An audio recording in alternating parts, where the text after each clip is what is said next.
Hi, my name is Brianna Catalinotto. For my midterm wine video, I will be reviewing Friulano and discussing what Friulano wine is, and I will be tasting Ermacora 2019, which is pictured right next to me. But for now, during this presentation, I will be discussing what Friulano is, the origins of Friulano wine, Friulano and similar wines, and then we will be doing a wine tasting, like I said, of the Ermacora 2019, and then pairing it with some food and oil that I have next to me. So what is Friulano? Friulano is recognized as a Savanace or a Sauvignon Vert. It is a fruit-driven, slightly sour, nutty, dry white wine from northeastern Italy. The Friulano wine can be made in different styles, and it's often blended with a Riesling, Chardonnay, or a Sauvignon Blanc. And luckily enough, we had the opportunity to try those three wines during this class. And when combining the Friulano with those three dry wines, it enhances the complexity and boldness of the wine since they are already dry, and combining the grape with a Riesling or a Chardonnay, it just enhances the flavor profile overall, making the wine either sweeter, drier, depending on the harvesting of the grape. So Friulano is not a famous wine. It is only recognized within the regions of Italy, Chile, and Hungary. Specifically northeastern Italy, as mentioned previously, but Chile and Hungary are very close. And we'll discuss the connection of Hungary with Friulano soon. So the origins of Friulano. So Friulano, like I said, comes from northeastern Italy in a region called Friuli, where Friuli makes a lot of the wines from Italy. Their region has tons of different wine vineyards, whether that's red wine, white wine, there's tons being grown over there. So specifically with Friulano, and we'll see in the picture within the next few slides, I believe, when harvesting the grapes, they need to be carefully managed to make the quality wine because the grape skins are very, very delicate. And I think this can be said for all wine, for all grapes when harvesting, but specifically for the Friulano grape, they're about this big in size or a little bit smaller. You can't really see how big I'm saying, but they're pretty small. They come in a bundle and they're so delicate, and with just like one wrong move, it can cut the skin. When harvesting, the crop needs to be a perfect the crop needs to be perfect, and the temperature also needs to be perfect. Some research that I was researching found that spring and fall were great times to do harvesting, and I think that can be said for a lot of white wines. But when harvesting the wine, when the temperature is right, the yields are driven, it produces a very intense in texture wine profile. A lot of these wines are rich and powerful overall through the processing of skin contact and also oak aging, making the wine mature. So except for Chile, a small portion of Friulano is grown outside of Friuli. So 94% of Friulano wine is grown in Friuli. I think the percentage was about 15 to 20% was made in Chile. But other than that, mostly this is made in Friuli. But there are very few plantings in the United States overall. I think the very prominent one would be in California. But like I said, Friulano mostly takes place in northeastern Italy. So fun facts here. Friulano used to be referred to as a Tocca Friulano, but in 2007, the European Union realized that there's a Hungarian wine with a very similar name called Tocca Friulano. I apologize if I am butchering the pronunciations. I'm trying my best here. I'm Italian. But the Hungarian wine had a very, very similar name to Tocca Friulano. So the European Union ruled that the names were too similar, and Hungary had more of a right to use the name. So then Italy changed the name to just Friulano, which we know today.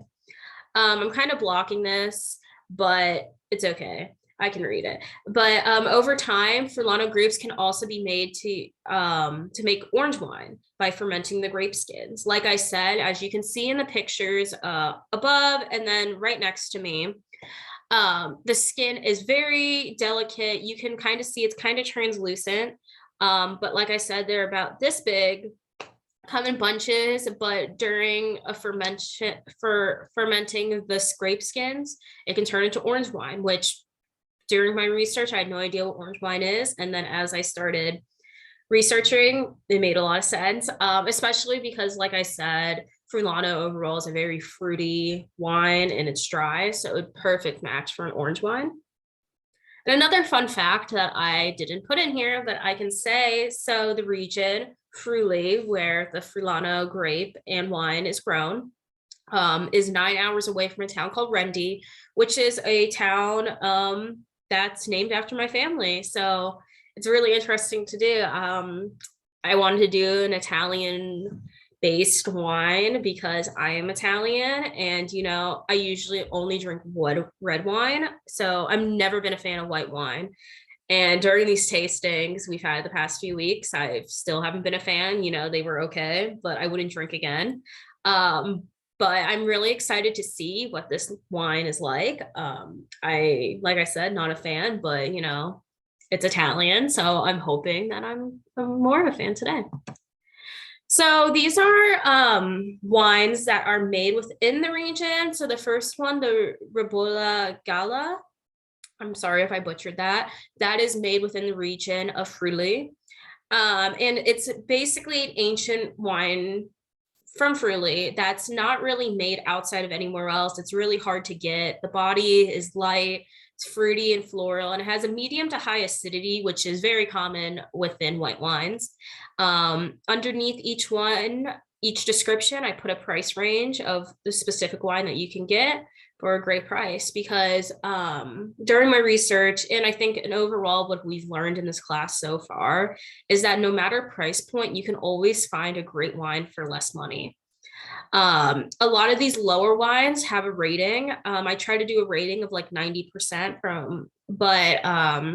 so the $9, $6, and then $21, $6,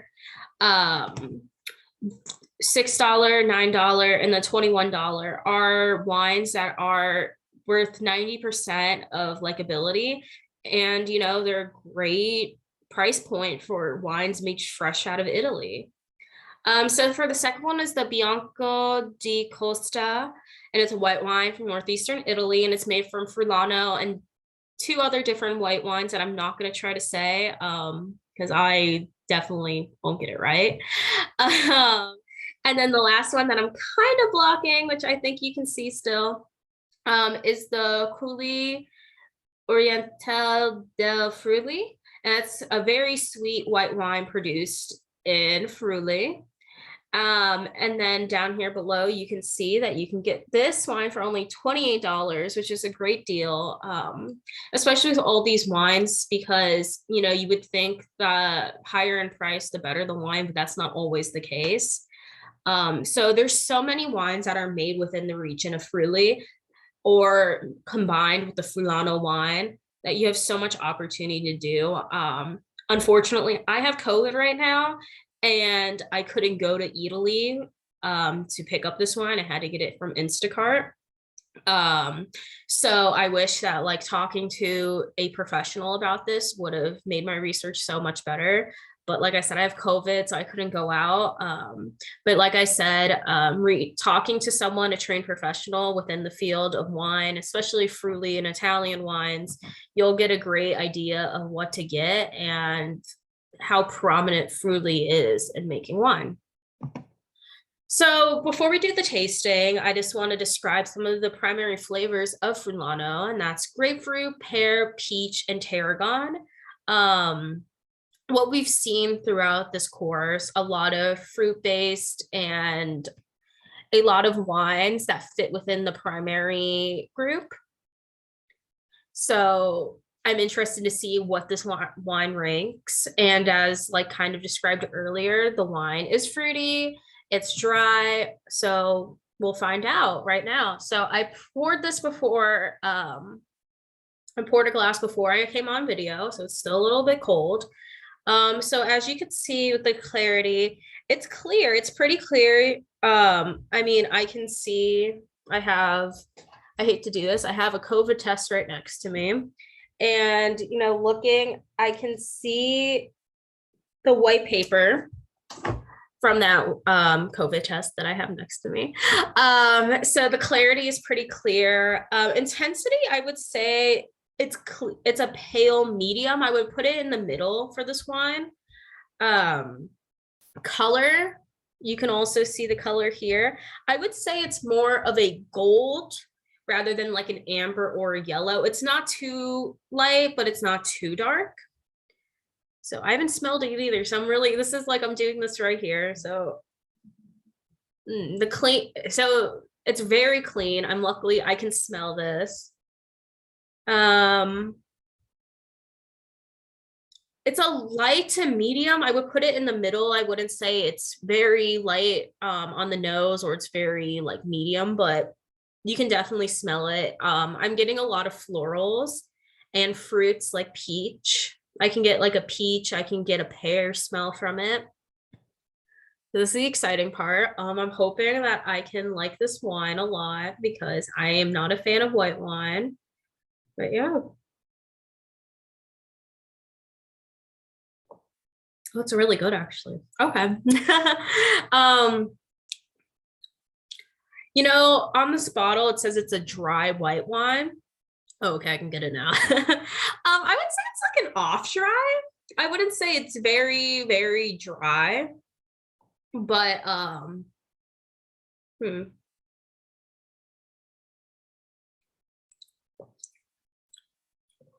would say, yeah, I would say an off dry for this. Acidity, I would give a medium because I can feel it going down my throat currently. So there's no tannins because this is a white wine, but for the body, on this bottle, it says that there's 13.5%. So medium on the body, it's not bad. Let me do another one for the finish.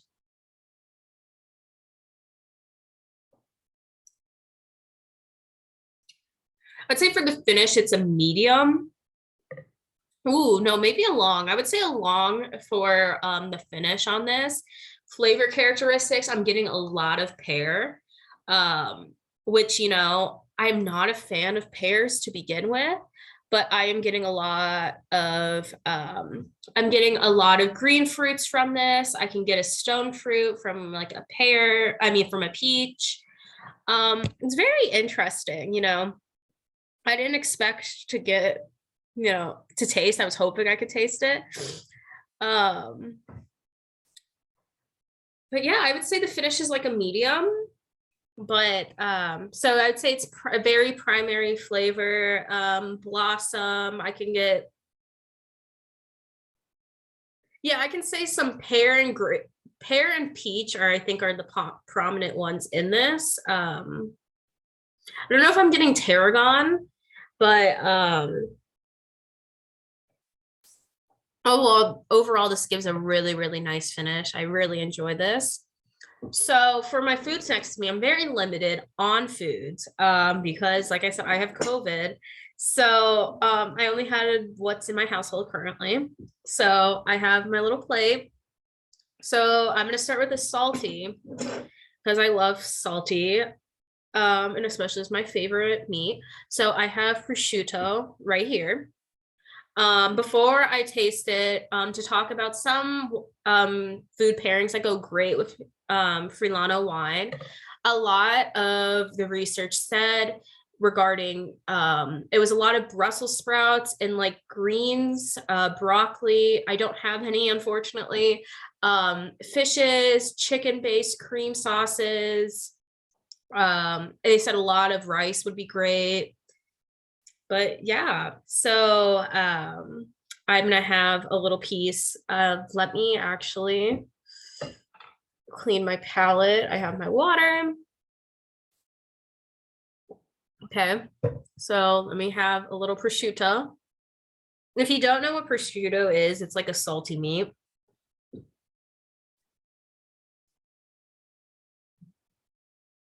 Very chewy.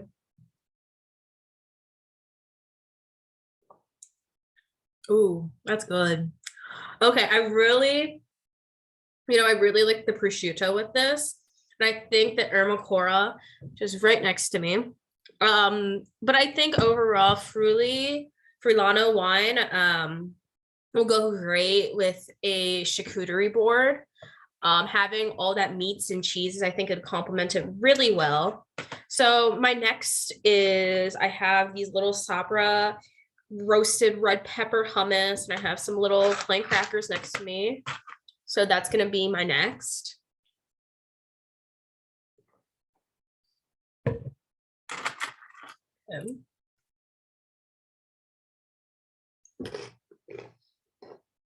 They also said that a lot of spicy foods would look good with would complement Friulano really well.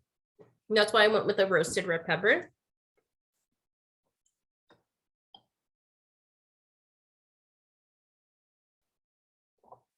Oh wow. That made a little spicy component made the wine stronger than it was with the prosciutto or by itself. Wow, that was pretty good. I'm not, I'm actually still a big fan of this wine. Okay. And my next one. So for an oil kind of umami flavor, I have some olive oil next to me and a little spoon. I've been doing this, I think, with olive oil weekly because I feel like olive oil is such a base in oil that complements like a lot of foods. Like when you're having bread and olive oil, it kind of complements it well with Italian foods. So I have this.